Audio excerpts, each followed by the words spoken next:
Kelihatan Ibu. Ya. Ini sudah join berapa orang ya? 2016 ya yang join. Oke. Pada link tersebut ya, ini jadi materi perkuliahan analisis data discrete ya di Penn State University. Nah, ini untuk yang saya share di sini ya, memperlihatkan tabel frekuensi ya. Jadi untuk analisis data kategorik ini seringkali kita hanya fokus pada satu gugus data saja ya, tapi yang lebih sering sih lebih dari satu ya. Nah, untuk saat ini coba kita konsen dulu bahwa kita hanya memiliki satu gugus data ya, perubahan kategori ya, satu perubahan kategori ya. Yang menjadi concern kita saat ini hanyalah satu perubahan kategori ya, belum lebih ya. Di sini Anda perhatikan bahwa perubahan kategori, amatan-amatan dari perubahan kategori tersebut akan kita sajikan dalam suatu tabel frekuensi ya. Di sini kita sebut one way ya, ini one way yang saya bold ya, yang saya highlight. One way di sini ya, maksudnya bahwa hanya terdapat satu perubahan kategori ya, single ya.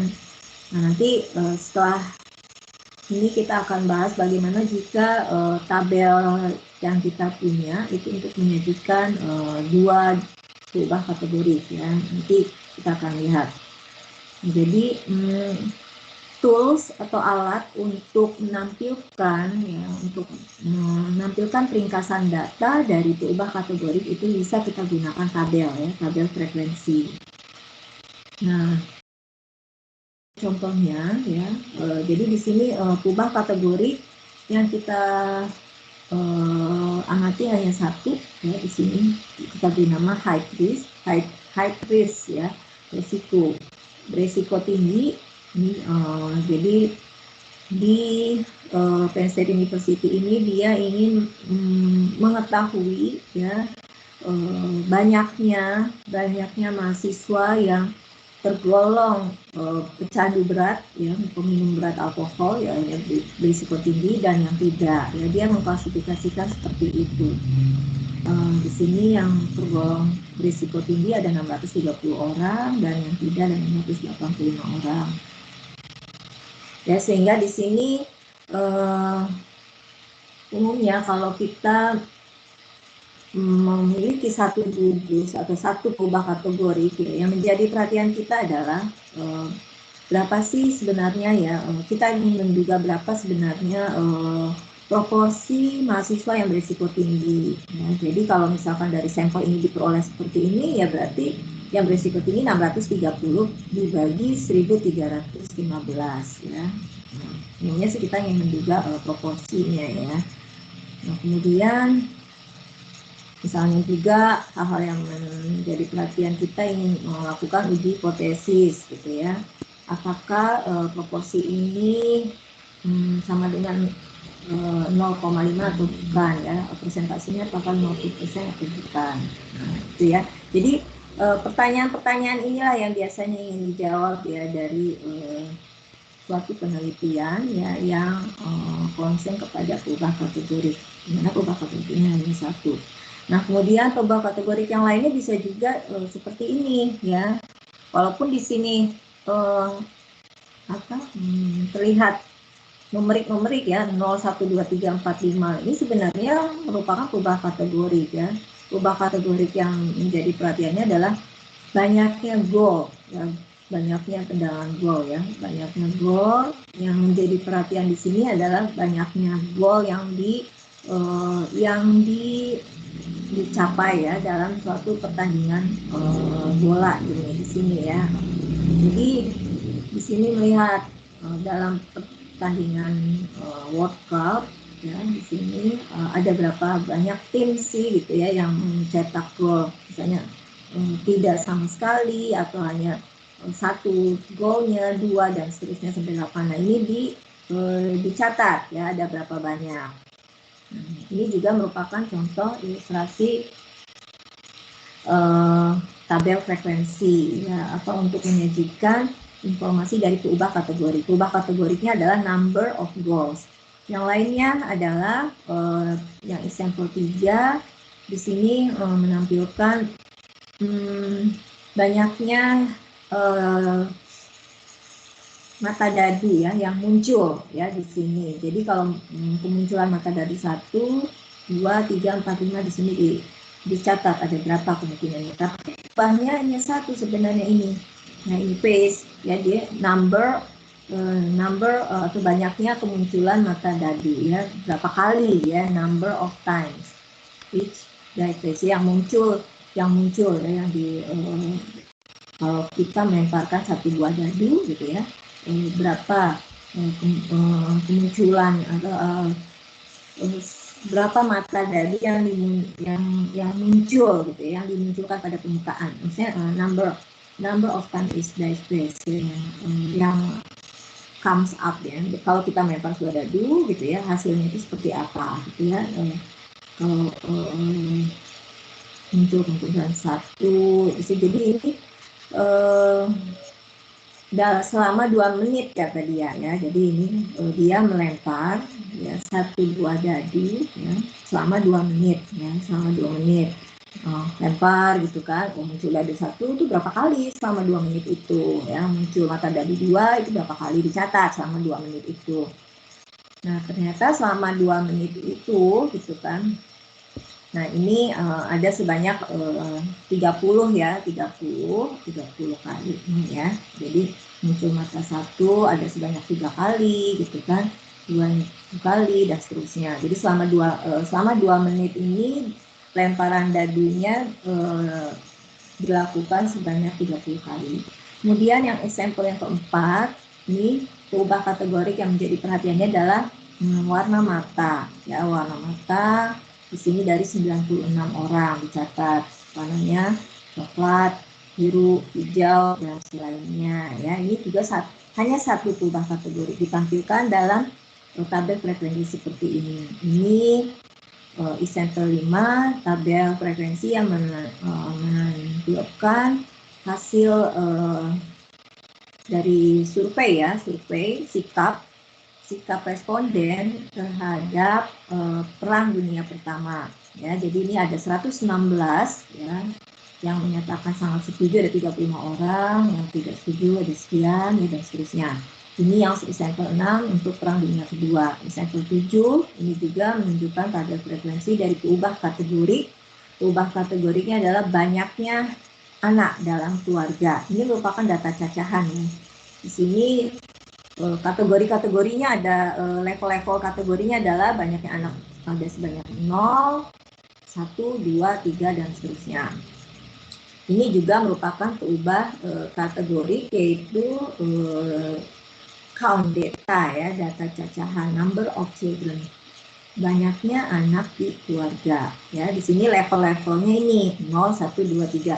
Nah kemudian di sampel 8 ini sebenarnya keubahnya adalah income ya. Kalau misalnya kita seperti yang sudah saya jelaskan, keubah income ini kalau kita mencatatnya 1 persatu responden gitu ya, ditanyakan berapa gitu ya income-nya dan seterusnya, itu merupakan keubah kategori. Tapi dalam hal ini income merupakan keubah kategori ya, dimana level-level dari kategorinya ini adalah kurang $10.000, 10.000 sampai 24.999 dan seterusnya. Kemudian dicatat ada berapa orang ya, di sini ada 100 ini bukan orang ya, rumah tangga ya, di sini ada 100 rumah tangga ya. Jadi ini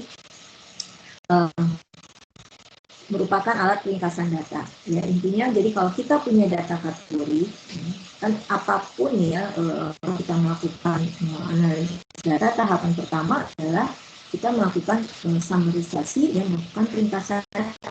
Nah Ringkasan data tersebut, ya, ringkasan data bisa dilakukan secara numerik, ya, bisa juga secara visual, ya, secara grafik, gitu ya. Secara visual itu bisa menggunakan tabel, ya, bisa juga menggunakan grafik-grafik, ya. Jadi perhatikan kalau misalnya banyak kategori, tentu pada saat kita melakukan ringkasan data secara numerik, apa aja yang bisa kita gunakan, ya, toolsnya itu apa. Nah, tadi seperti yang saya tanya, kalau kita punyanya perubahan kategori untuk melakukan ringkasan data, ya, secara numerik kita bisa gunakan proporsi. Nah, secara visual kita bisa gunakan tabel ini, ya. Jadi fungsinya tabel-tabel ini adalah untuk melakukan ringkasan data kategori, ya, secara visual, ya. Jadi merupakan alat untuk melakukan ringkasan data secara visual, ya. Sementara secara numeriknya kita bisa gunakan tadi ya informasi proporsi, ya. Misalnya di sini kalau kita lihat dari sampel 8, ini visualnya seperti ini, tabelnya seperti ini. Sekarang saya tanya, berapa sih proporsi rumah tangga yang memiliki income di antara 25.000 sampai 39.999. Nah, kita bisa hitung proporsinya, ya. Di sini kita lihat kan 30 nih, ya, 30%, artinya 30%. Nah, itu informasi, itu ringkasan data. Jadi kita nggak perlu lah menampilkan semua informasi data mentahnya. Dengan informasi ini saja sudah cukup, gitu ya, kita mendapatkan hal-hal penting yang terkandung dari data yang ada, ya, dari data yang kita punya, gitu ya, kita dengan cukup meringkas seperti ini. Kemudian yang berikutnya, ya, jadi untuk notasi dan strukturnya di sini, ya. Kemudian juga selain menggunakan frekuensi, ya, kita juga bisa menggunakan peluang, ya. Nah, di sini kita perlu memahami juga peluang, ya, peluang atau di sini banyak menghitung banyaknya peluang atau proporsi yang diamati, gitu ya, bisa di sini dinotasikan dengan simbolnya, ya. Nanti di buku yang seperti itu, ya, di sini menunjukkan proporsi, ya, atau peluang, ya, nanti akhirnya ke peluang, ya, di sini. Misalnya untuk yang tadi yang informasi warna mata, di sini kita peroleh P1-nya 0,49, ya. Dilihat lagi, ya, informasinya. Nah, oke. Sampai sini, ya, yang untuk ini yang single, ya, untuk single dulu. Saya lanjutkan ke goodness of fit test-nya, ya. Nah, di sini untuk goodness of fit test, ya. Jadi ada dua statistik yang bisa digunakan, ya, menggunakan goodness of fit test person dan juga menggunakan deviance, ya. Jadi kita itu dengan menggunakan goodness of fit ini kita akan mengecek, gitu ya, apakah data yang kita punya, gitu ya, memang berasal dari suatu sebaran, misalnya dari suatu sebaran multinomial, atau benar-benar berasal dari suatu sebaran binomial dengan parameternya, misalnya P-nya atau P-nya sama dengan 1. Nah, ini akan dicek dengan menggunakan goodness of fit test, ya. Oke, nanti akan kita lihat, ya, contohnya. Ini goodness of fit test itu menguji kesesuaian, ya, antara data yang kita amati, ya, dengan sebaran yang kita spesifikasikan itu cocok atau enggak, ya. Oke, sebelum ke sana, ini semua.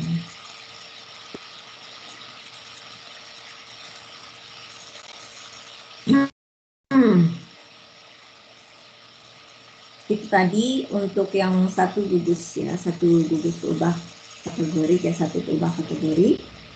Nah, hari ini saya akan coba bahas tabel kontingensi. Kontingensi. 。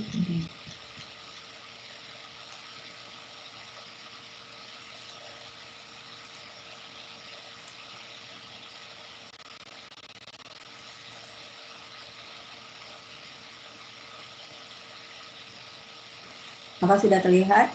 Share screen? Sudah, Bu. Sudah ya? Oke. Oke, tabel kontingensi ini di bab 2 ya pada anglistik. Jadi gini, kalau tadi kita konsen hanya pada satu peubah kategori ya. Nah, seringkali dalam suatu penelitian peubah yang kita miliki itu, peubah kategori yang kita miliki itu tidak hanya satu ya, bahkan seringkalinya lebih ya, lebih dari satu. Nah, dalam penelitian yang berhadapan dengan peubah kategori lebih dari satu, ya, seringkali concern kita adalah kita ingin melihat bagaimana keterkaitan antara peubah yang satu dengan peubah yang lain, ya, atau asosiasinya bagaimana antara peubah yang satu dengan yang lain, ya. Contoh nih kan di sini ilustrasinya.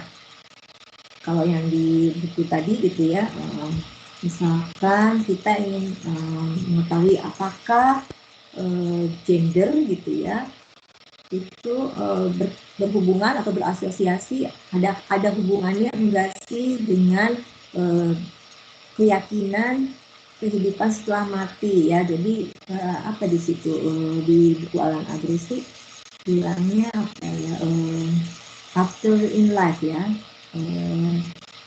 ada belief ya, belief in afterlife ya.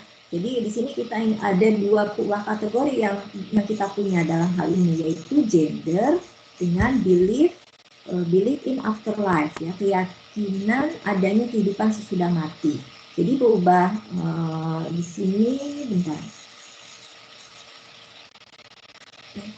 Peubah kategorinya ada dua dalam hal ini, jenis kelamin ya dengan keyakinan adanya kehidupan setelah mati. Ya, di sini jenis kelamin ada dua kategori ya, ada dua level ya. Jadi peubah kategorinya ada dua, yaitu jenis kelamin dengan keyakinan adanya kehidupan setelah mati. Nah, masing-masing dari peubah kategori ini terdiri dari dua level. Jenis kelamin ada dua level, yaitu laki dan perempuan.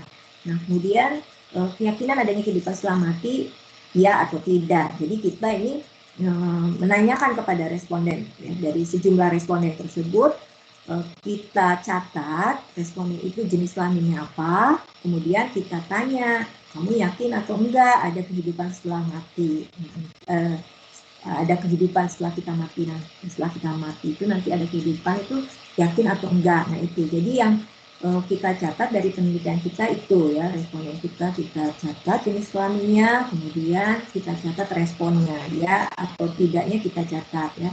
Nah kemudian kita tertarik apakah memang kaum perempuan gitu ya, misalnya cenderung lebih meyakini adanya kehidupan setelah mati gitu ya dibanding kaum pria. Jadi kita akan lihat kalau misalnya ternyata proporsi yang wanita itu lebih banyak dibandingkan yang pria, nanti mungkin kita bisa menyimpulkan bahwa memang antara jenis kelamin dengan keyakinan itu saling berasosiasi, bahwa nanti wanita itu cenderung lebih percaya adanya kehidupan setelah mati gitu kan. Nah itu ya, atau misalkan ya di sini apalagi yang sering gitu ya, yang sering kita melihat misalnya apakah ada asosiasi atau tidak ya antara latar belakang pendidikan gitu kan dengan misalkan preferensi atau ya terhadap suatu kandidat politik tertentu, misalkan seperti itu kan, latar belakang pendidikan misalkan dari mulai SD, SMP, SMA itu satu peubah kategori sendiri ya. Pokoknya tadi SD, SMP, SMA. Kemudian peubah kategori yang satu lagi adalah preferensi terhadap kayak kandidat atau calon presiden misalnya, presiden. Nah itu apakah mempengaruhi atau tidak latar belakang pendidikan dengan pilihan dia terhadap calon presiden. Nah, itu juga merupakan concern dalam suatu penelitian di mana peubah-peubahnya bertipe kategori ya. Jadi ini. Dan kemudian juga ini tadi, selain kita ingin melihat apakah ada hubungan antara latar belakang pendidikan dengan pilihan ya, pilihan calon presiden. Terus juga concern kita juga akan lihat gitu kan, apakah misalnya yang pendidikannya sarjana itu cenderung akan memilih kandidat C misalnya, apakah ada kecenderungan seperti itu atau tidak. Nah, di situ artinya kalau kita memiliki peubah kategori lebih dari satu, umumnya kita ingin melihat apakah ada asosiasi atau tidak, ya, apakah ada hubungan atau tidak antara peubah kategori yang satu dengan peubah kategori yang lain. Nah, seperti yang sudah saya sebutkan juga dalam pertemuan yang sebelumnya, bahwa dalam analisis data kategori gitu ya, hubungan itu sering kita menggunakan istilahnya asosiasi ya. Tapi kalau peubah-peubah numerik itu sering kita menggunakan istilah korelasi ya. Jadi kalau untuk peubah kategori kita lebih sering menggunakan istilahnya asosiasi ya. Nah, di sini kalau tadi ya, kalau kita punya peubah kategorinya single hanya satu ya, kita tampilkan tadi tabelnya kan dalam tabel frekuensi ya, yang tadi sudah saya tunjukkan dalam link tadi.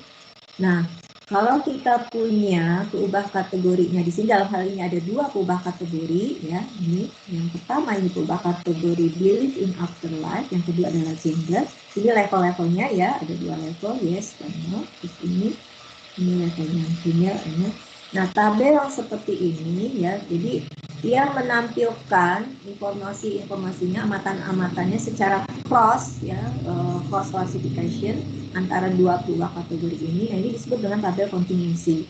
Nah, dari ini tabel kontingensi kita dinamakan tabel kontingensi two way ya. Two way, kenapa disebut two way? Karena ada dua peubah kategori.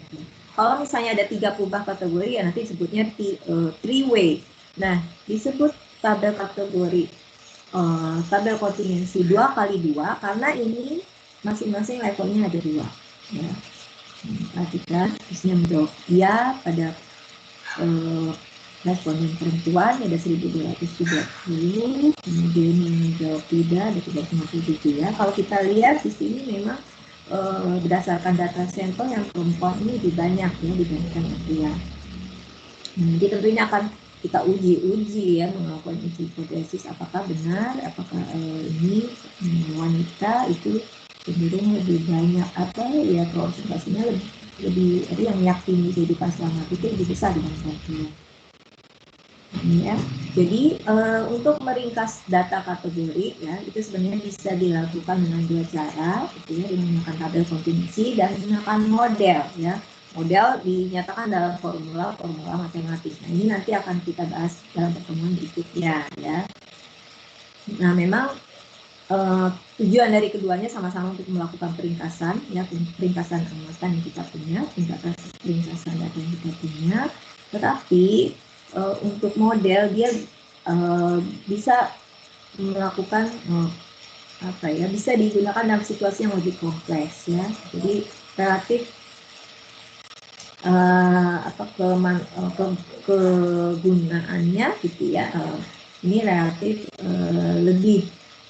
lebih powerful lah ya dibandingkan tabel kontingensi. Ya, dia bisa melakukan selain melakukan peringkasan data, dia juga bisa dari model ini kita bisa menentukan misalnya seberapa besar gitu kan pengaruhnya ya ubah kategori yang ini gitu ya. Jadi nanti dilihat dari koefisien atau parameter dari model tersebut. Sementara untuk tabel kontingensi dia tidak bisa mengeluarkan informasi seperti itu. Dia hanya dari tabel kontingensi ini informasi atau ya inferensi yang bisa kita ambil hanya melihat apakah ada hubungan atau tidak, apakah ada asosiasi atau tidak antara peubah-peubah kategori tersebut ya.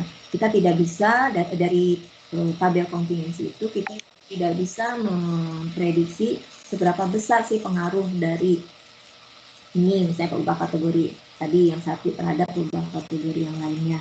Itu informasi itu tidak bisa kita dapatkan dari tabel kontingensi, tapi dengan menggunakan model ya kita bisa menduga seberapa besar pengaruhnya ya, selain bisa melihat ada hubungan signifikan atau tidak antara peubah-peubah tersebut, kita juga bisa menentukan seberapa besar pengaruhnya. Jadi ini keduanya ini ya, baik tabel maupun model itu sebenarnya tujuannya untuk melakukan standarisasi data ya. Nah, di sini kan saya tuliskan bahwa namun model dapat digunakan pada situasi yang lebih kompleks ya. Dia bisa menganalisis secara simultan pengaruh dari beberapa perubahan penjelas. Nah, seperti halnya dengan tabel kontinuasi gitu ya, model juga tadi saya bilang bermanfaat untuk merepresentasikan efek perubahan penjelas ya terhadap perubahan respon. Nah, di sini ya, jika kita hanya memiliki satu perubahan kategori ya, ukuran ringkasan yang bisa digunakan adalah proporsi ya, proporsi ya, yaitu dengan menghitung banyaknya amatan yang menjadi perhatian ya, data gitu kan kita ya. Ini ada kontinuasi ya, sebelum saya sudah sebutkan kalau ada dua perubahan kategori kita sebut delay ya. Nah, kemudian dari tabel kontinuasi itu kita bisa dapatkan informasi peluang ya, kita bisa hitung peluang apa saja ya. Ini ada 3 macam, yaitu yang pertama peluang bersama atau yang disebut dengan joint probability, kemudian peluang marginal ya, dan juga peluang bersyarat. Nah, ini notasinya ya untuk peluang bersama ya, PIJ ya, ini peluang untuk, jadi kalau saya notasikan kubah X dan kubah Y ya, kubah X dan Y ini sama-sama membutuhkan kubah kategori ya. Ini baris menunjukkan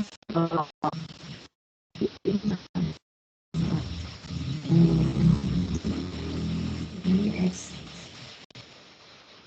ini menunjukkan kalau melihat informasi PIJ ini artinya peluang untuk X sama dengan I ya, Y sama dengan J pada sel baris I dan peluang J ya.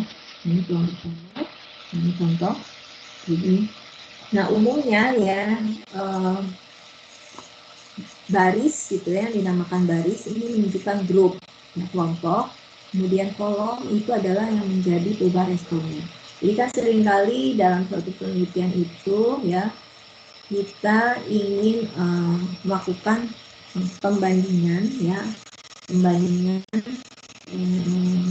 antara grup yang satu dengan grup yang lain. Apa yang dibandingkannya? Yang dibandingkan ini adalah amatan-amatan dari perubahan respon kategoriknya. Jadi dalam hal ini misalnya saya memiliki grup. Jadi kan tadi kan jenis kelamin sama belief in afterlife ya. Nah, si gender ini sebenarnya merupakan sebagai grupnya ya.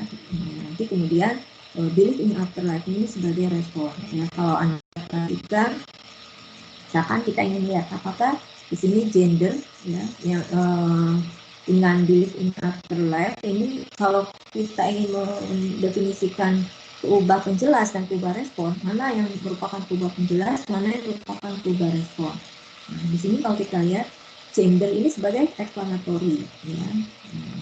Maka gender ini mempengaruhi belief in afterlife ya. Jadi di sini yang menjadi respon di sini adalah belief in afterlife ya. Ini di sini sebagai grupnya baris ya. Jadi kalau misalnya ditanyakan P1 ya, P1 2 gitu kan. Nah, ini tadi kan ini ada P1 2 berarti peluang X sama dengan 1, Y-nya sama dengan 2. P1 2 itu berarti yang ini. Nah, ya. Berapa peluang ya untuk kaum wanita gitu ya yang akan adanya kehidupan setelah mati ya. Jadi 2000, jadi dari total 2859 responden, ada berapa persen sih responden wanita yang tidak percaya adanya kehidupan setelah mati ya. Nah, ini bisa dihitung di sini. Ini 357 dibagi 2859 ya. Jadi ini baris 1 kolom 2. P12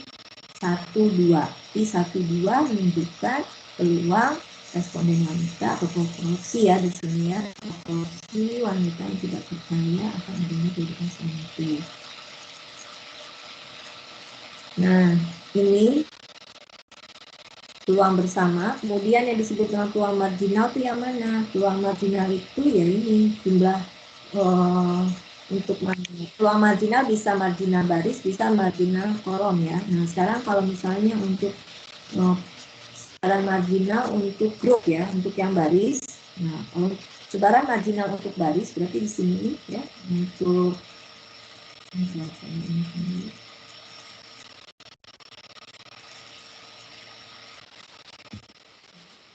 jadi sebaran marginal bisa sebaran marginal baris dan bisa sebaran marginal kolom ya. Sebaran berubah beda in afterlife ya, artinya pada wanita dan pria ini pada kaum wanita dan pria untuk yes dan ini. Kalau kita nanya ini apa better in afterlife pada wanita atau pria ya, bisa dilihat di sini terbalik kali ya. Mana ya? Sebaran marginal untuk berubah. Oke. Ini ya. Ya, ini. Jadi ini hanya melihat kolom ya, berarti sebaran marginal ini untuk kolom. Ya, untuk kolom yang iya dan tidak. Ini sebaran marginal untuk berubah better in afterlife, yes or no ya, ini maksudnya ini kurang ini ya, nanti ditambahkan. Nah ini sebaran marginal untuk yang kolom. Sementara untuk sebaran marginal untuk yang baris, nah ini tinggal 1587 dibagi ini ya, masing-masing. Dan sebaran marginal adalah total baris atau total kolom dari peluang bersama. Nah, jadi ini kalau misalnya P1 plus gitu ya, P1 plus itu artinya sebaran marginal untuk yang baris ya. Jadi simbol 1 di depan ini menunjukkan baris, kalau simbol satunya di belakang ini menunjukkan kolom. Sebaran marginal baris, yang ini sebaran marginal kolom. Jadi kalau sebaran marginal baris P11 ditambah P12. Ini kan P11 di sini, ini P12. Tapi ini harus dalam peluang ya, ini masih frekuensi ya. Ini harus dihitung dulu peluangnya. Jadi untuk P11 berarti 1230 dibagi ini, P12 357 dibagi ini 289. Jadi ke sini ya. Ini 1587 ya, 158 di sini nih. Ini yang P1 plus, P2 plusnya di sini. Sementara untuk P plus 1 ini ke marginal kolom ya. Ini P plus 2. Ini simbol P plus 1 menunjukkan marginal kolom. Ini kita jumlahkan semua kolom apa? Ini kolom-kolom 1 di sini ya untuk semua baris. Nah, kalau misalnya di sini P plus 2 ya. Berarti yang 2 ini untuk semua baris kita tinggalkan. Ini P plus 2. P2 plus berarti yang bawah baris 2. Tinggalkan semua ya. Oke, sampai sini bisa dititik. Saya. Nah ini saya rasa bisa lah ya untuk ini nanti bisa dibaca ini saya notasi. Jadi ini tadi untuk menghitung proporsi ya, proporsi. Jadi kayak tadi P12 gitu kan kita lihat. Ini P itu karena dihitung dari sampel ya. Kalau untuk parameter notasinya pakai P ya, bukan P ya. Ini karena sampel ya, penduga dari P itu konotasikan dengan P. Ini tadi. Jadi misalnya P12, P1 baris 1 kolom 2 ini 357 dibagi N-nya ya. P21 859 dibagi ini, gampang ya. Itu proporsi sampelnya. Nah, kemudian apa yang dinamakan dengan peluang bersyarat ya. Jadi joint probability sudah kita bahas, kemudian marginal ya, peluang marginal juga sudah, kemudian sekarang peluang bersyaratnya seperti apa ya. Jadi ini pada suatu tabel kontingensi, jika satu ubah misalnya ya, ubah kolom ya yang Y di panel sebelah respon dan ubah baris dipandang sebagai sebuah penjelas, maka akan menjadi lebih informatif kalau kita membuat sebaran peluang Y pada setiap level kategori X. Itu yang dinamakan dengan sebaran bersyarat. Nah, contoh, pada tabel kontingensi berikut ya, perubahan responnya. Nah, ini kalau Anda diberikan tabel kontingensi seperti ini, mana yang menjadi perubahan penjelas, mana yang menjadi perubahan respon. Nah, ini perubahan penjelasnya adalah jenis kelamin. Ya, kemudian perubahan responnya adalah ini tadi, keyakinan akan adanya kehidupan sesudah mati ya, belief in afterlife. Nah, di sini Anda lihat misalnya apa sih jadi untuk sebaran bersyarat ya.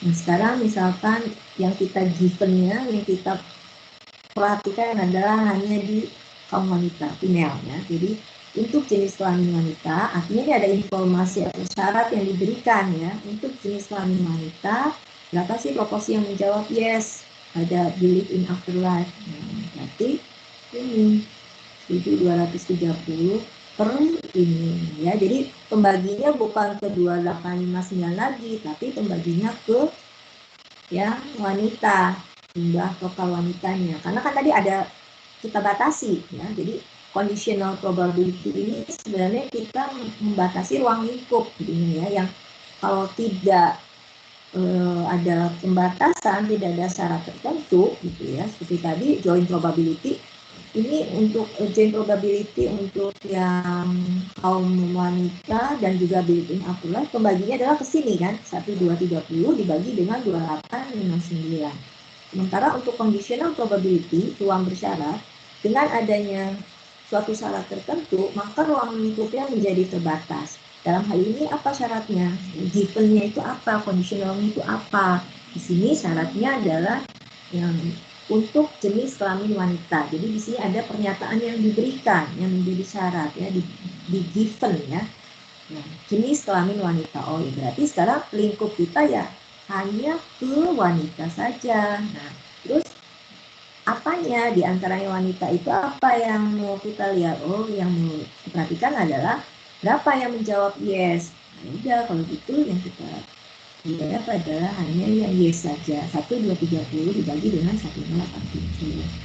Nah, sementara untuk yang tidak, yang menjawab no ya ini 1,87 dibagi 1,87. Nah, sementara untuk conditional probability yang jenis kelamin pria ya, kita batasi ya ruang lingkupnya hanya di kaum pria saja. Sudah diketahui ya, untuk jenis kelamin pria berapa persentase yang tidak percaya ya, di sini berarti 413 dibagi 1272 ya. Oke, sampai sini saya diikuti ya. Nah, dalam bidang apa sih tadi ya peluang bersyarat itu sering banyak dipakai gitu ya, conditional probability ya. Di StatMat juga mungkin Anda kan sudah belajar ya tentang bagaimana menghitung peluang bersyarat ya, conditional probability. Nah, dalam bidang kesehatan ini ada yang namanya istilah sensitivitas ya, atau sensitivity dan spesifisitas ya. Jadi misalnya nih gitu kan, pada bidang kesehatan kan sering ada tes ya, tes laboratorium, misalnya tes diagnostik ya, untuk mendeteksi adanya suatu penyakit atau tidak. Yang penting kalau yang sekarang sedang ramai ini ya COVID-19 gitu kan, dideteksi, didiagnosa gitu, misalnya dengan menggunakan PCR ya, PCR test gitu kan. Nah, ini juga sama ya, misalkan untuk mendeteksi seseorang ya, pasien wanita gitu ya, ada kanker payudara atau tidak gitu ya, bisa menggunakan namanya mamogram.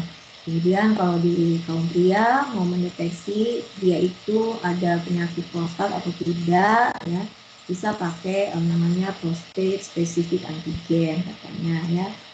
Nah, kemudian ya hasil dari uji diagnostik gitu ya, ya, disebut positif gitu ya. Ya kalau hasil tesnya itu memprediksi bahwa ada penyakit tertentu pada diri seseorang, dan jadi kan sering kita memperoleh hasil kayak ini aja PCR test, hasilnya gimana, positif, hasilnya gimana, negatif. Apa sih pengertian positif negatif di situ gitu kan. Jadi kalau misalnya hasil tes itu positif, artinya dari hasil tes itu menyatakan bahwa si pasien tersebut mengidap penyakit tersebut. Jadi kalau misalnya PCR test nih, ini hasilnya positif, ya berarti yang dimaksud positif berarti si orang tersebut ada penyakit itu, gitu kan. Kalau misalnya hasil tesnya apa, negatif, berarti berdasarkan hasil tes diagnosis tadi ya menyatakan bahwa orang tersebut tidak mengidap penyakit tersebut. Nah sekarang kalau misalkan kita notasikan X itu suatu keubah, ya, keubah yang menggambarkan kondisi sesungguhnya dari seseorang. Ya. Orang tersebut memiliki penyakit itu, ya, penyakit yang didiagnosa tadi, atau tidak. Ya. 1 kita notasikan berpenyakit, 2 tidak berpenyakit. Sementara keubah Y, ya, dia ubah Y merepresentasikan hasil yang diperoleh dari tes, ya, dari tesnya hasilnya positif atau negatif. Oke, ya, sampai sini. Jadi X menunjukkan kondisi si orang tersebut, ya, 1 berpenyakit, 2 tidak berpenyakit. Y menunjukkan hasil dari tes, apakah positif atau negatif, ya, 1 untuk positif, 2 untuk hasil yang negatif.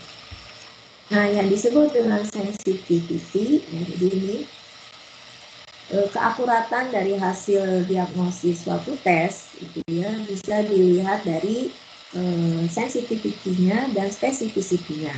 Ya. Sensitivity itu apa artinya? Sensitivity itu apa artinya? Sensitif lah ya. Sensitif itu artinya jika kondisi seseorang yang sebenarnya itu adalah memang kondisi orang tersebut memang memiliki penyakit itu dan bila hasil tesnya positif, itu artinya sensitif, ya. Sensitif, orang tersebut memang berpenyakit. Kan tadi X itu menunjukkan orang, ya, even orang itu berpenyakit dan juga hasil tesnya positif. Nah, ini disebut sensitif. Nah, sementara kalau spesifisiti, ya, spesifisiti ini menunjukkan, ya, kondisi orang tersebut tidak berpenyakit, ya, tidak ada penyakitnya dan hasil tesnya juga negatif, gitu ya. Jadi ini yang disebut spesifisiti ini jika seseorang itu sebenarnya tidak memiliki penyakit tersebut dan hasil tesnya juga negatif. Ya. Jadi ini ingat-ingat ya istilah sensitif dan specificity, ya. Nah, di sini sensitivity dan specificity yang semakin tinggi ini mengindikasikan hasil tes diagnostik yang makin baik, ya. Jadi kalau memang orang itu penyakit, ya hasil tesnya ya seyogianya positif. Kalau orang itu enggak penyakit, hasil tesnya ya seyogianya juga negatif, gitu ya. Oke. Nah, dalam prakteknya, ya, yang terjadi itu kan seperti ini. Kita itu dites dulu kan, tes lab dulu, ya. Jadi kalau kita melakukan tes diagnostik, misalnya hasilnya positif nih, ya, hasilnya itu positif. Berapa sih peluang bahwa si orang tersebut sesungguhnya memiliki penyakit tersebut? Jadi hasil tes itu kan bisa juga keliru kan, ya. Kita banyak tuh terjadi tuh dari hasil tes gitu ya, dilihat hasil tesnya ini positif, berarti saya ini berpenyakit dong. Berapa peluangnya, ya, berapa peluang kalau hasil tes itu positif, seseorang itu memang benar-benar berpenyakit, ada penyakitnya. Nah, ini disebut dengan positive predictive value. Nah, maksudnya gini, jika tes diagnostik yang memprediksi seseorang berpenyakit, berapa peluang bahwa orang tersebut memang benar mengidap penyakit tersebut? Ya, ini maksudnya kalau dinyatakan dalam peluang bersyaratnya seperti ini. Peluang X sama dengan 1, given Y sama dengan 1. Artinya ini syaratnya, ya. Y tadi kan merupakan tes diagnostik. Jika tes diagnostik positif, artinya memprediksi seorang itu berpenyakit, berapa sih peluang bahwa orang tersebut memang sebenarnya juga emang punya penyakit tersebut. Kan bisa jadi ya, hasil tes positif, padahal sebenarnya orang itu tuh nggak memiliki penyakit tersebut. Itu bisa juga terjadi seperti itu. Nah, apabila dalam suatu populasi hanya sedikit orang yang memiliki penyakit tertentu, maka peluang seseorang menderita penyakit tersebut akan kecil. Ya, meskipun alat labnya yang digunakan itu memiliki sensitivity dan specificity yang tinggi. Ya. Misalnya nih, dalam masyarakat yang memiliki penyakit kanker otak atau yang memiliki penyakit kanker payudara itu nggak sebanyak orang yang sehat gitu kan, hanya sedikit lah ya, apalagi misalnya penyakit yang tergolong jarang gitu kan, maka peluang dalam suatu populasi ya, peluang terdapat orang yang memiliki penyakit tersebut ini akan kecil. Misalkan ya, nah saya ingin ini Anda lihat ini dari buku Alan Andresti nih, saya ambil ya, di situ jadi ada ilustrasi. Jadi dari sekelompok wanita itu ya, dites dengan menggunakan mamogram. Ya. Nah, diperkirakan dalam populasi tersebut, ya, dalam populasi wanita tadi yang kita amati ya, kita kan memilih sampel di sini, dalam hal ini sampel yang diamati hanya 100 orang. Asumsikan dalam populasinya itu hanya sedikit, hanya 1% ya yang mengidap penyakit kanker. Jadi dari populasi tersebut ya kita ambil 100 orang wanita secara acak, tapi kenyataannya dalam populasi di mana kita ambil sampel tadi itu hanya sedikit, hanya 1% aja wanita yang mengidap penyakit kanker payudara. Nah, dari 100 orang wanita itu bisa jadi semuanya itu sebenarnya sehat semua gitu kan, karena kan tadi dalam populasinya yang mengidap kanker payudara hanya 1%. Misalnya populasinya ada 1 juta orang, 1 juta orang, 1%-nya yang hanya mengidap kanker payudara. Nah, 1% dari 1 juta itu berarti berapa? 1/100 kan? Ya, 1/100 juta dibagi 100. Sementara kita hanya ambil sampel sebanyak 100 orang ya, dan bisa jadi kan 100 orang yang kita ambil itu sebenarnya orang-orang yang kondisi sesungguhnya tidak mengidap penyakit kanker payudara. Nah, Anda perhatikan dari 100 orang itu kan dites dulu ya, dia melakukan uji gitu ya, alat tadi mamogram ya untuk menguji ada kanker payudara atau tidak. Nah, apabila alat mamogram tersebut memiliki sensitivitasnya 0,86 dan juga spesifisitinya 0,88 ya, artinya lumayan bagus ini kan, 0,86 dan 0,88. Alat ini bisa mendeteksi orang tersebut positif ya, alat ini mendeteksi positif dan orang tersebut memang benar berpenyakit. Ini berarti kan hasil kesimpulannya itu sesuatu yang sensitif ya, benar tuh 0,86. Di sini spesifisitinya 0,88, artinya si alat ini menyimpulkan seseorang negatif dan kondisi orang tersebut juga sebenarnya tidak berpenyakit. Ini peluangnya 0,88.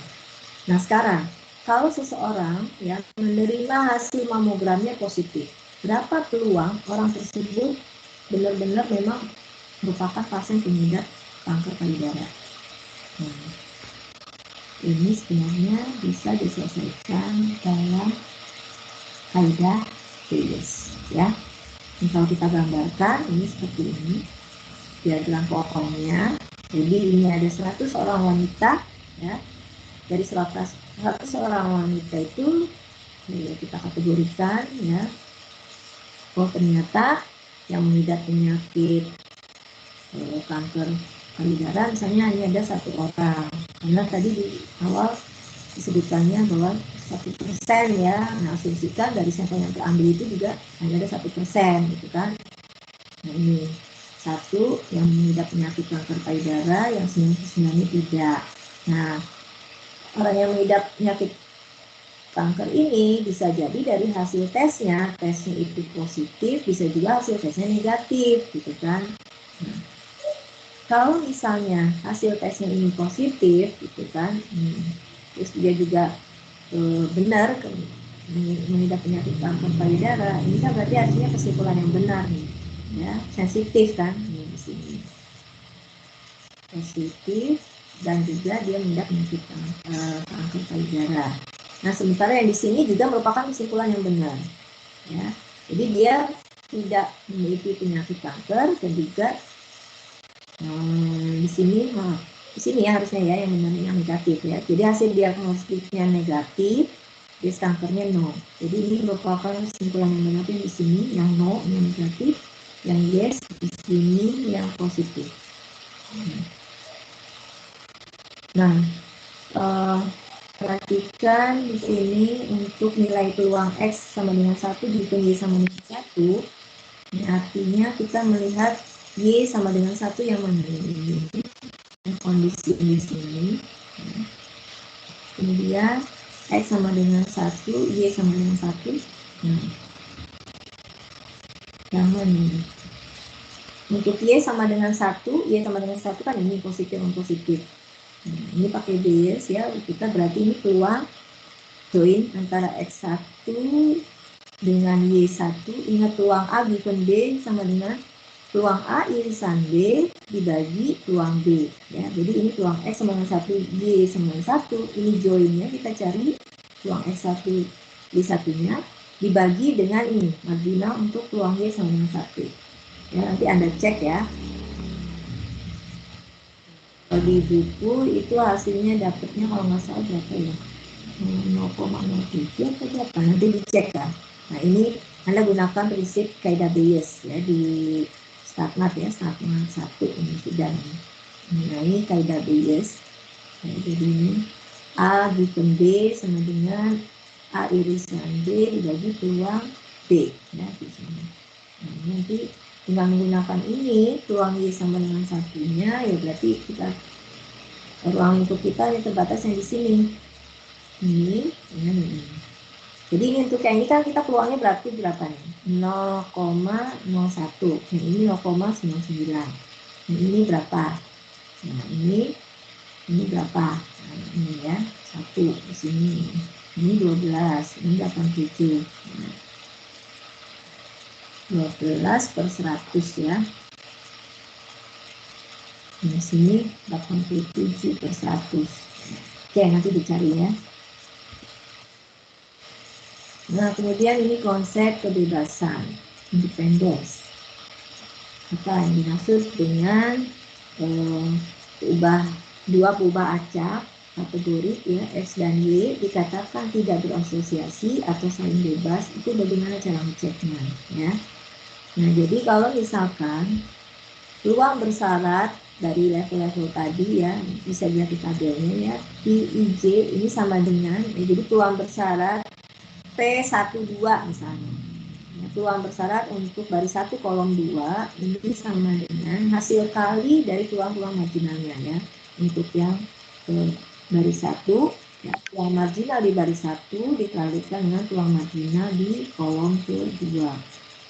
Jadi kalau misalnya tadi yang disebut dengan saling bebas gitu ya.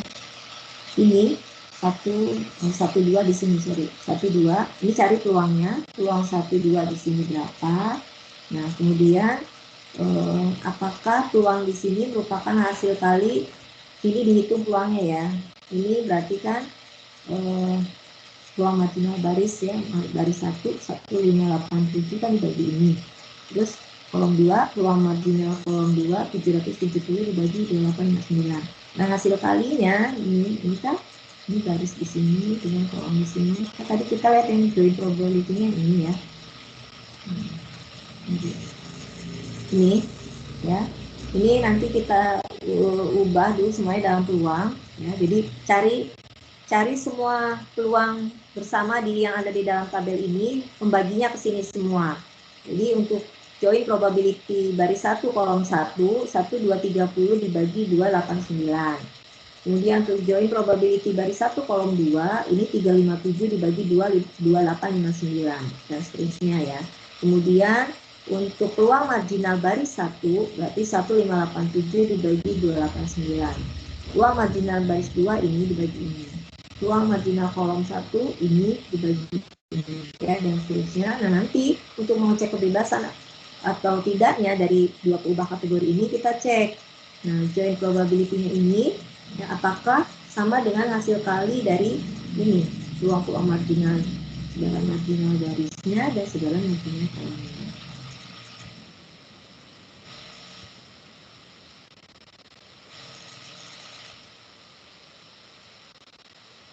Oke.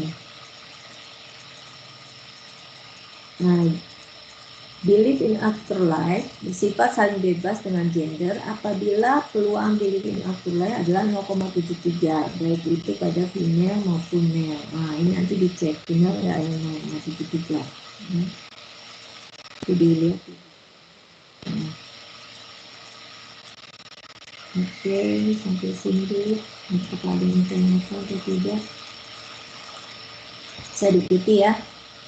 Saya lanjutkan. Ada yang tanya?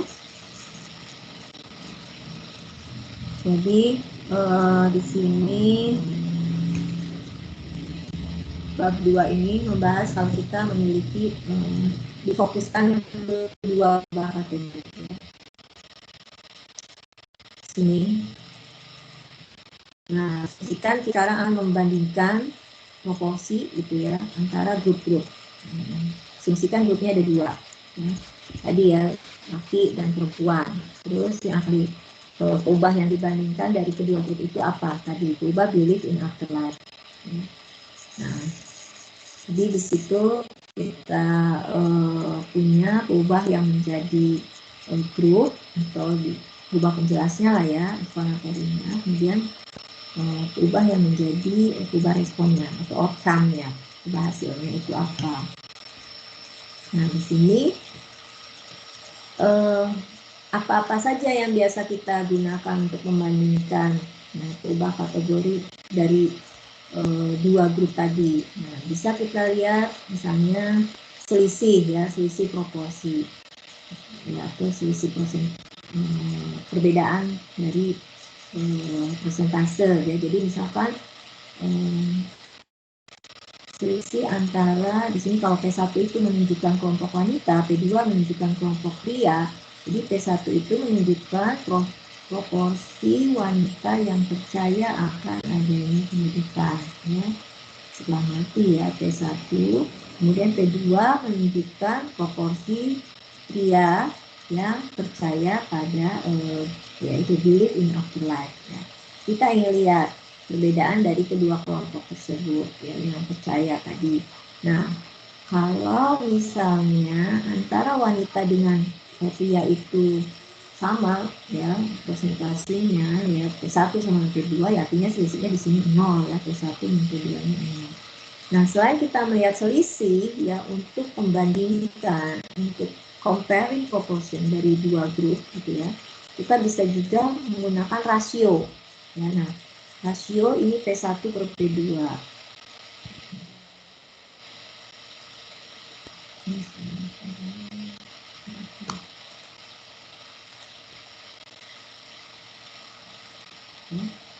Jadi ini kalau relative risk di sini adalah P1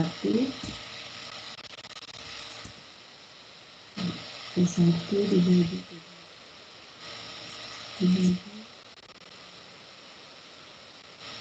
Nah, ini namanya relative risk ya, resiko relatif. Jadi bedakan di sini ini selisih, sementara yang di sini adalah hasilnya. Ini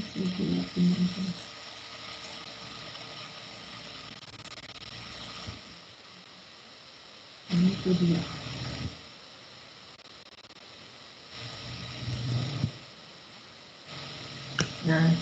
Nah sebenarnya ada satu lagi ya untuk membandingkan antar grup ya, antar dua grup. Selain difference, selain selisih, selain rasio, yang ketiga adalah nanti namanya odds ratio. Nah, jadi ada tiga ukuran yang bisa digunakan untuk membandingkan perubahan kategorik ya dalam grup-grup tadi. Ada difference, ini difference, kemudian rasio disebut juga dengan relative risk ya. Ada satu lagi namanya odds ratio nanti ya, ini rasio.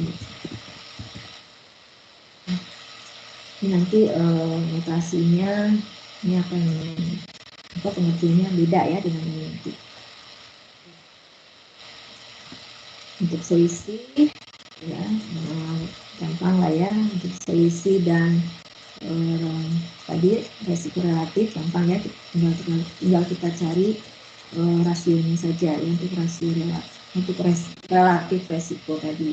Nah, untuk odds ratio ya, odds ratio juga sebenarnya merupakan suatu ukuran untuk melihat asosiasi ya, asosiasi atau hubungan ya, relationship di antara perubahan kategori ya pada tabel kontinuasi.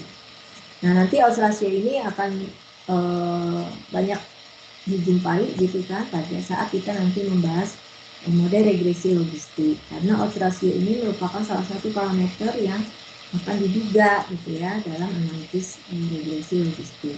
Nah, apa sih odds ratio itu ya? Nah, sebelum kita melihat pengertian dari odds ratio ya, kita lihat dulu pengertian dari odds ya, ini pahami ya. Jadi untuk anggaplah sekarang perubahan kategorinya biner ya. Perubahan kategori biner artinya ada dua level kan, dua level kategori ya tidak ya, sukses dan gagal.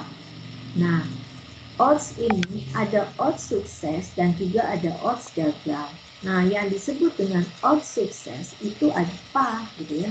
Odds sukses itu adalah rasio antara peluang sukses dibagi dengan peluang gagal. Ya, kalau kita notasikan P ini sebagai peluang sukses, maka kan peluang gagalnya kan 1 P ya.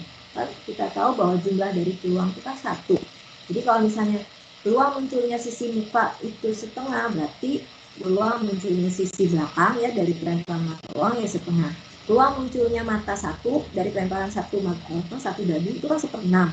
Nah, peluang bukan munculnya angka 1 ya berarti 56, karena kan totalnya jumlahnya harus 1 kan. Jadi anggaplah yang menjadi konsen kita ini, kalau kita melempar dadu, kalau muncul angka 1 kita anggap itu sukses. Nah, berarti kan peluang munculnya sukses, peluang munculnya angka 1 itu adalah 1/6. Nah, kalau tidak muncul angka 1 berarti gagal kan. Nah, gagal itu berapa? Nah, karena total peluangnya itu 1, berarti peluang nggak muncul mata 1 ya 5/6 gitu ya. Nah, ini sama. Yang dinamakan odds sukses ya. Odds sukses itu adalah rasio antara peluang sukses dibagi dengan peluang gagal. Nah, kalau odds gagal ya di sini atasnya gagal dulu ya. Jadi odds gagal itu adalah rasio antara peluang gagal dibagi peluang sukses ya. Ini yang kita lihat dulu sekarang adalah odds sukses ya.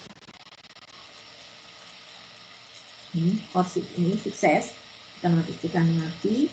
Maka odds untuk kejadian sukses, ini odds sukses ya, harus bisa kasih keterangan odds sukses ya, P dibagi 1 mati. Jadi kalau misalkan peluang suksesnya itu adalah 3/4, berarti peluang gagalnya kan 1/4. Nah, odds suksesnya adalah 0,75 ya, 3/4 dibagi dengan 0,25, ini sama dengan 3. Nah, kalau kita lihat odds sama dengan 3, odds sukses sama dengan 3, artinya apa? Artinya kejadian munculnya sukses itu akan ditemukan 3 kali lebih sering dibandingkan gagal. Ya, di odds sukses sama dengan 3, di sini artinya akan lebih sering ditemukan kejadian suksesnya lebih sering ya muncul. Jadi kalau misalnya tadi perhatiannya kita pada mata dadu gitu ya, misalnya odds sukses munculnya mata dadu itu sama dengan 3, ya, berarti munculnya 3 kalinya dibandingkan gagalnya ya. Nah, sekarang kalau oddsnya itu 1/3, ini lihat oddsnya 3 dia lebih dari 1 ya. Sementara ini kalau kita dapatkan odds sama dengan 1/3, Berarti kan di sini yang kejadian gagalnya gitu ya lebih sering muncul dibandingkan kejadian sukses. Misalnya kalau diperoleh odds suksesnya itu sepertiga, lebih kecil dari 1, artinya ya yang lebih sering muncul yang kejadian gagal. Jadi perhatikan ya, nilai-nilai untuk odds itu positif. Nah, nilainya bisa lebih dari 1, bisa kurang dari 1. Kalau odds itu sama dengan 1, artinya apa? Ya kejadian munculnya sukses sama gagal itu sama.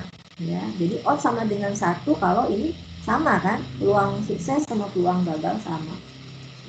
Nah, odds sama dengan 1 menunjukkan kejadian sukses dengan kejadian gagal itu sama-sama seringnya gitu, kemunculannya itu sama gitu, kemunculan seringnya itu cenderung kemunculannya itu sama.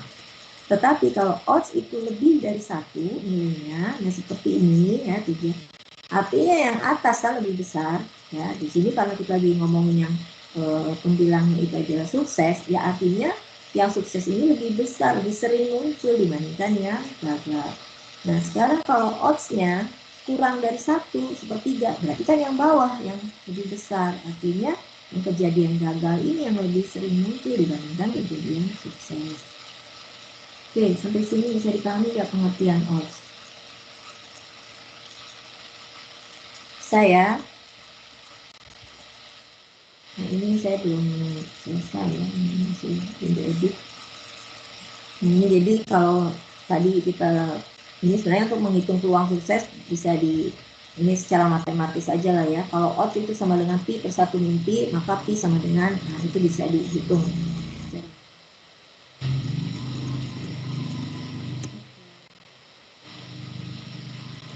Sampai sini sudah bisa dipahami. Ada yang tanyakan pengertian dari odds ratio? Belum, odds rasionya belum. Tadi saya baru bahas odds-nya ya. Jadi yang namanya odds ratio itu nanti rasio dari 2 odds tadi.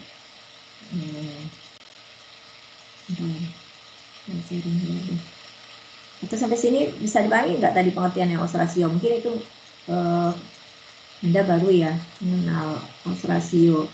Sementara kalau tadi apa, difference sama relatif resiko ya, yang rasio proporsi itu mungkin sering lah ya Anda jumpai, udah paham lah istilah itu. Nah, ini yang saya soroti masalah odds ratio ini. Udah paham belum sampai sini? Odds ratio ini juga gunanya ya untuk melihat asosiasi ya, untuk compare ya, mengcompare beberapa kategori di antara grup ya, 2 grup. Nah ini untuk masalah odds-nya bisa Anda lihat di halaman 32 ya, 32 di buku Alan Agristi nih, yang tadi saya bilang ya. Jadi di sini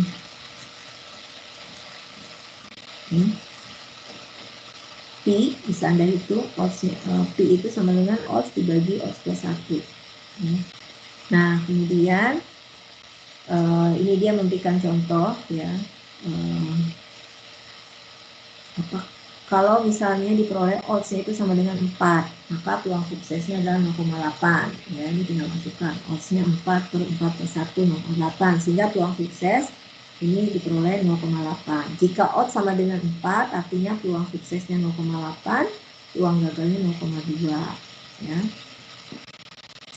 Nah ini kalau kita balikan lagi diperoleh nih 0,8 dibagi 0,2 sama 4. Nah kemudian ini ya, yang disebut dengan odds ratio ini adalah odds rasio antara odds di kelompok 1 dengan dengan odds di kelompok 2. Nah, jadi ini odds 1 kalau misalnya tadi baris 1 itu menunjukkan apa, female atau male tadi itu ya, yang di contoh saya misalnya kelompok 1 itu female kan. Nah yang kelompok 2 menunjukkan laki-laki ya, male misalnya. Nah, ini menunjukkan rasio odds. Misalnya kalau yang kita lihat odds sukses ya, odds sukses di kelompok wanita dibagi dengan odds sukses di kelompok pria. Nah, ini formulanya. Nah, itu yang disebut dengan rasio odds. Ya. Jadi kalau Anda lihat nih yang di pembilang, P1 dibagi 1 min P1. Ya, ini P-nya itu sukses ya. Peluang sukses di kelompok 1 dibagi dengan peluang sukses di kelompok 2. Yang bawahnya peluang sukses di kelompok 2 dibagi dengan peluang gagal di kelompok 2 ya. Nah, ini kalau kita rasiokan, ini yang disebut dengan rasio odds atau odds rasio ya. Jadi ini sebenarnya odds rasio ini adalah rasio antara ini odds di kelompok 1 ya, dengan odds di kelompok 2. Rasio odds ya, namanya juga odds rasio ya, rasio odds. Dan ini yang pembilang ini kan menunjukkan berapa peluang, ini rasio antara peluang yang percaya ya, misalnya P-nya itu adalah peluang yang percaya ya, yang di kelompok wanita yang jawab yes, yang satu mimpinya ini di kelompok wanita yang menjawab no kan. Berarti ini rasio antara peluang yang menjawab yes di kelompok wanita dengan yang no di kelompok wanita itu juga. Nah, yang di bawah ini untuk kelompok pria yang menjawab ya, percaya akan kehidupan setelah mati dengan yang menjawab no. Ini di kelompok pria, yang atas untuk kelompok wanita. Kira-kira bisa dipahami nggak ya maknanya ini antara odds dan rasio odds. Jadi odds itu ada odds sukses, ada odds gagal ya. Odds sukses, odds gagal, odds sukses tadi ya, jadi pembilangnya itu adalah peluang sukses dibagi peluang gagal. Sementara kalau odds gagal, pembilangnya itu adalah peluang gagal ya, penyebutnya sukses gitu ya, tinggal dibalik aja.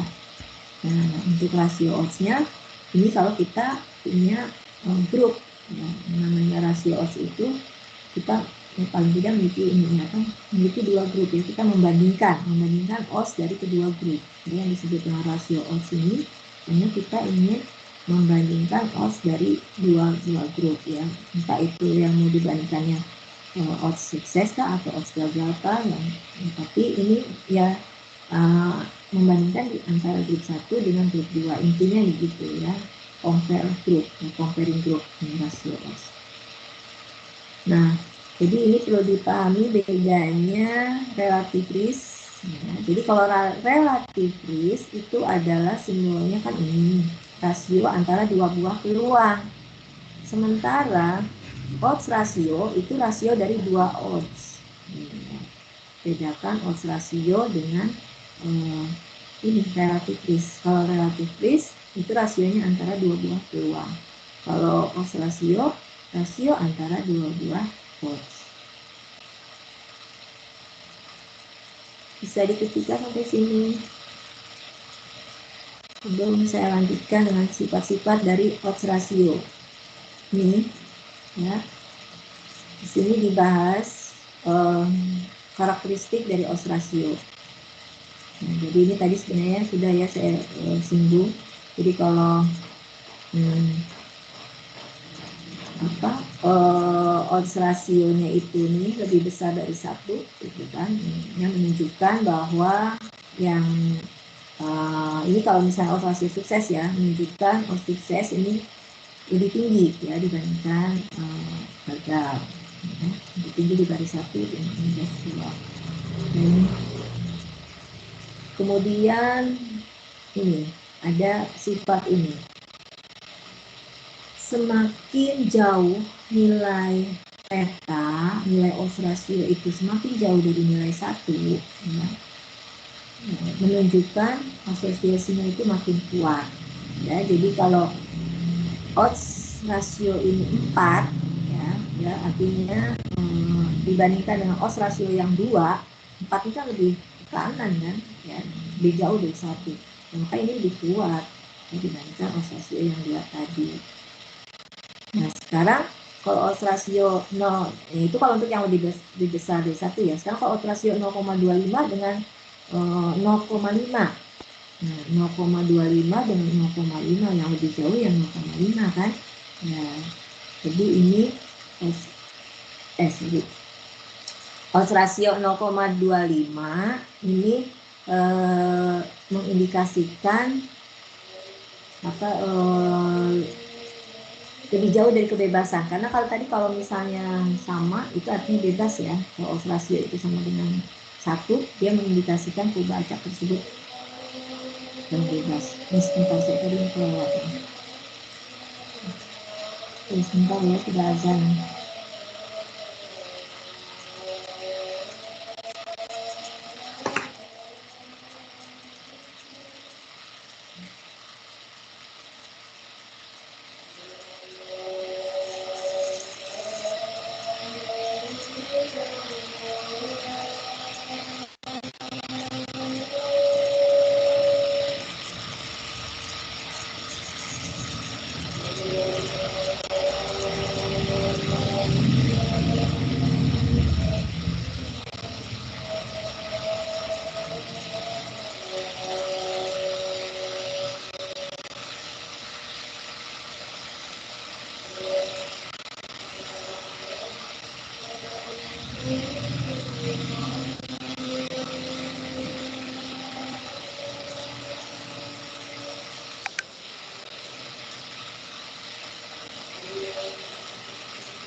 Oke ya.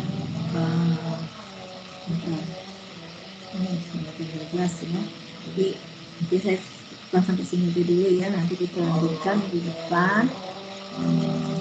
Kita bayar lagi ini odds ratio ya, pengertian dari odds ratio tadi. Jadi kalau nilai-nilai untuk odds ratio itu selalu positif ya, tidak mungkin negatif. Yang tadi odds ratio itu merupakan rasio dari dua buah odds ya. Bisa itu antara odds sukses dengan odds sukses, atau juga odds gagal dengan odds gagal. Tapi di sini membandingkan antara kelompok 1 dan kelompok 2 ya. Jadi kalau yang pertama odds sukses di kelompok 1 ya di pembilangannya, yang selanjutnya odds sukses di kelompok 2. Nah, itu rasionya kita gunakan rasio odds. Nah, kemudian juga karakteristiknya, jadi kalau ada dua perubahan kategori ini ya, X dan Y, dia saling bebas ya. Nah, kalau saling bebas ini kan artinya peluang sukses dari keduanya itu sama, P1 sama dengan P2. Kenapa? Karena dari tadi prinsipnya itu kan kalau saling bebas peluang bersamanya P12 itu sama dengan ya, atau P12 itu sama dengan P1 kali P2 kan. Nah, ya, artinya kalau itu harus sama gitu ya. Misalnya kalau P12 nya 1/4, misalnya P1-nya 1/2, P2-nya juga 1/2 gitu ya. Nah, kalau misalkan itu terjadi kan, kalau saling bebas artinya peluang 1 ya, P1 sama P2, maka odds-nya ini odds 1 akan sama dengan odds 2 ya, artinya rasio odds-nya ini akan sama dengan 1 ya. Jadi itu ya, kondisi kalau X dan Y itu saling bebas, maka rasio odds-nya akan sama dengan 1. Sehingga di sini katanya nilai theta sama dengan 1 ya, ini akan menjadi baseline dalam melakukan perbandingan ya. Nah, jadi odds ratio pada ini ya, jadi ini anggaplah 1 itu titik tengahnya ya. Jadi untuk melakukan pembandingan antara dua buah grup tadi gitu ya, tadi karena nilai theta sama dengan 1 merupakan atau mengindikasikan adanya kebebasan, maka theta sama dengan 1 itu menjadi baseline, menjadi dasar untuk melakukan pembandingan. Anggaplah ini 1 itu di tengah-tengah. Nah, yang ke kanan gitu ya, berarti kalau lebih besar dari 1 itu artinya apa? Tadi yang saya sudah jelaskan, berarti kan pembilang di atas kan lebih besar tuh, berarti kemunculannya lebih sering ya.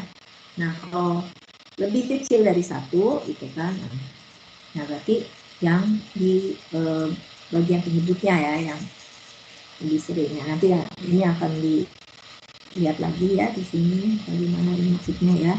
Odds ratio on each side of 1 reflects certain type of association ya. Jadi ini kalau tetanya sama dengan 1 berarti odds sukses itu lebih tinggi di baris 1 daripada di baris 2. Maksudnya ini ya, kalau ini theta bisa dari 1 ya ini aja, berarti di pembilang lebih besar dibanding pengikut, itu maksudnya ya. Terus juga ini kalau theta kurang dari 1, nah berarti yang atas itu less likely, lebih kecil kemungkinannya ya dibandingkan yang di pengikut ya. Di 1 kurang dari kedua dan seterusnya. Oke, kemarin saya minta Anda untuk melihat sintaks R ya di sini di halaman 17 dan sampai 20. Ini tolong dicoba gitu ya. Jadi ini mengacu kepada contoh di section 135 di mana di sana ilustrasinya itu tentang apa ya, aborsi itu apa ya, nanti dilihat ya. Ini section 135. Ada yang udah baca belum ini? 135 apa pelegalan aborsi atau apa ya? Bentar ya, section 135.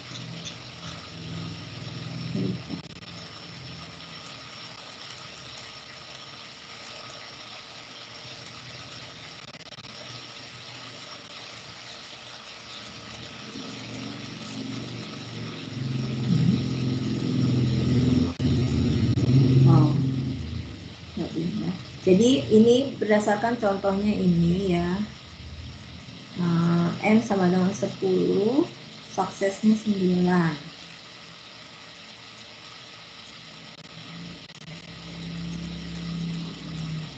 Oke, kemudian pitnya 0,9.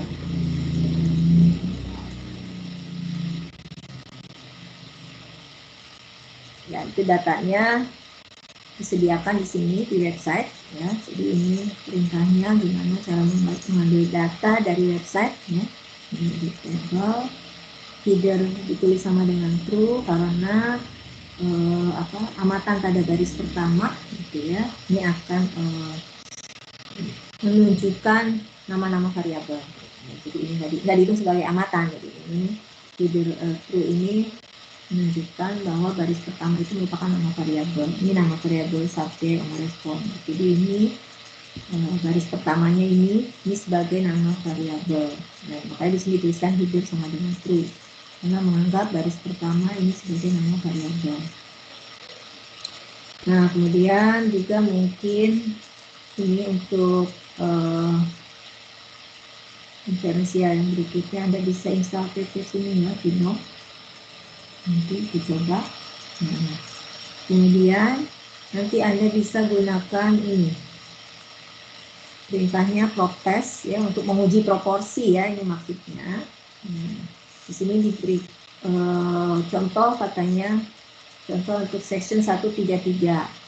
Jadi ini dari M1810 ini kalau nggak salah tentang ini ya, pendapat, opini adanya perempuan yang hamil melakukan aborsi itu bisa dianggap legal atau enggak, itu setuju atau enggak gitu ya untuk melegalisasi adanya aborsi karena alasan tertentu ya maksudnya. Nah, ini yang menjawab iya itu ada 837 orang ya. Sisanya ya berarti tinggal dihitung selisihnya. Nah, ini di sini tuliskan ini 837 ini adalah merupakan number of success-nya ya, menjawab iya-nya. Kemudian di sini koma, kemudian ini banyaknya sampelnya, kemudian ini P ini adalah hipotesis yang akan diujinya. Misalnya kita menguji apakah benar proporsinya itu 50%, persentasenya 50% yang jadi yang menjawab iya sama yang menjawab tidak itu sama. Kita ingin menguji itu apakah H0 sama dengan Pi sama dengan 0,5. Nah, H1-nya misalnya Pi tidak sama dengan, berarti kita pakai perintah ini two-sided ya, alternatif, koma di sini two-sided. Nah, ini tuh correct false, ini kita akan pakai faktor koreksi atau tidak. Kalau kita saat ini pakai aja false gitu, nah artinya kita tidak akan menerapkan faktor koreksi dalam formula. Nah, ini tampil hasilnya nanti akan keluar seperti ini. Ya. Ini chi-square-nya 10, ini statistik chi-square-nya 10,219. Dan value-nya kita lihat nih kecil ya, 0,001. Kalau kita tetapkan alfanya 0,05, berarti p-value kurang dari alfa. Nah, artinya kita ini tolak 0 ya, bahwa peluangnya itu tidak sama dengan 0,5. Ya, artinya peluang yang setuju tadi bahwa aborsi itu legal dengan yang tidak setuju itu peluang itu nggak sama, atau prosentasenya proporsinya itu nggak sama antara yang menjawab iya dengan menjawab tidak. Nah, kemudian kalau H1-nya itu adalah kurang dari, kan H0-nya tadi Pi sama dengan 0,5 ya. Misalnya H1-nya itu Pi kurang dari, nah ini kita kasih ini less ya. Less than. Ya. Nah, sekarang kalau lebih besar kasih perintahnya apa? Nanti dicoba ya. Coba pakai grader ya. Untuk R-nya, jadi di sini alternatif, tanda petik kalau lebih besar ya. Kalau H1 itu lebih besar, coba pakai apa di sini ya. Grader kalau nggak salah nanti coba. Nah, kemudian ini cara lainnya ya. Kalau misalnya tadi kan langsung masukin tuh jumlah yang jawab iya-nya karena kita udah tahu. Nah, kalau misalnya kita belum tahu gitu, belum dihitung gitu ya, kita masukin data, ya kita hitung dulu jumlah yang menjawab yes-nya itu berapa ya, kita pakai perintah ini dulu sebelumnya. Ya, di jumlah dulu yang menjawab respon 1. Ya, di sini sum respon. Karena kan ini yang respon itu nilainya kan 11 sama 00 ya, 1100. Nah, kita pakai perintah ini dulu. Kita hitung berapa sih yang menjawab yes, sum, respon. Nah, kemudian masukkan ke sini. Kalau ini asumsikan N-nya 10 ya. Ini, jadi ini ada 1, 0, 1, 0-nya. Kalau misalnya N-nya banyak gitu kan, misalnya N-nya ribuan, itu kan lumayan ini ngeceknya. Ini ribuan 1, yang jawab 1-nya itu ada berapa, lumayan. Jadi kalau ini 10 mungkin bisa kita hitung, lihat dengan mata langsung bisa cek berapa jumlahnya. Tapi kalau jumlahnya udah ribuan N-nya, kan lumayan tuh, pusing juga nyari yang nilai-nilainya 1 itu ada berapa. Nah, kita bisa pakai perintah ini, Y, sum, respon, kemudian nanti hasilnya kita tuliskan di sini. Ya. Nah, tadi untuk uji hipotesis ya, kalau uji hipotesis kan tadi perintahnya begini nih. Sekarang untuk mencari selang kepercayaan, nah ini bisa pakai ini, bisa keluarkan ya. Nah ini keluar nanti selang kepercayaannya ini ya, antara batas bawahnya sama batas atasnya. Nah ini defaultnya ya, defaultnya ini selang kepercayaan berdasarkan statistik score. Nah nanti ada ke bawah itu contoh. Di sini nih, kalau kita pakai package binom, ya, kita bisa keluarkan metode-metode selang kepercayaan berdasarkan statistik WALT, ya, itu pakai di sini asymptotic, ya, itu berdasarkan statistik score. Ya, atau ini yang pakai Wilson ini, yang skor ya, Wilson. Kalau skor pakai ini Wilson. Ini ada satu lagi katanya metode agresif. Nah ini ada banyak ininya apa optionnya ya. Nah ini mungkin bisa dilihat di package binomnya. Oke, sampai sini ada yang tanyakan? Ini ke bawah, nanti bisa dicoba ya, dilihat lagi. Sudah? Di sini? Ingin tanyakan atau tidak? Ya, kalau nggak ada yang tanyakan, saya akhiri kuliah ini. Halo? Bisa dipahami kah? Bisa, Bu. Oke. Oke, nanti daftar hadirnya ini aja ya, nanti Siva ya, kayak waktu yang di apa ya, IRT ya, itu siapa yang buat nih? Malik ya? Kayak form C, Bu. Iya, Ya, Bu. nanti daftar hadirnya silakan di ini aja lah Siva ya, untuk yang mahasiswa. Form 05, 06-nya tolong diisi. Iya. Oke. Terima kasih semuanya ya. Saya akhiri pertemuan pada hari ini. Semoga semuanya selalu sehat dan tetap semangat ya. Assalamualaikum warahmatullahi wabarakatuh. Waalaikumsalam warahmatullahi wabarakatuh. Terima kasih, Bu. Oke. Nanti saya akan berikan sedikit tugas ya, ini untuk Anda latihan. Waalaikumsalam.